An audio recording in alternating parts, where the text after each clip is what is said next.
le bilan, l'essentiel de ce qu'il faut savoir sur ce chapitre des probabilités de la classe de seconde.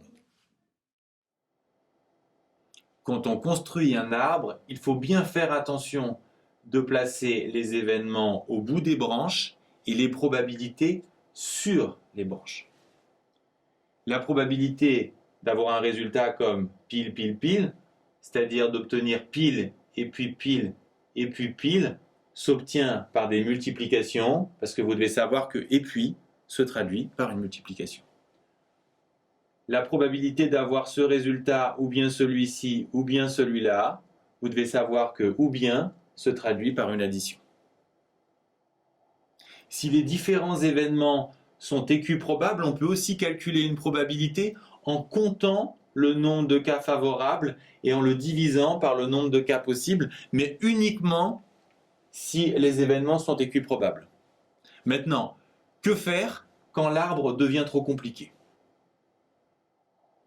On peut alors faire un tableau ou s'appuyer sur l'événement contraire qui permet de réduire le nombre de branches. Cette formule s'explique par une idée plus générale, la somme des probabilités fait 1. Et pour l'événement contraire, vous devez également savoir, idée qui débloque beaucoup de situations, que le contraire de au moins 1, c'est aucun.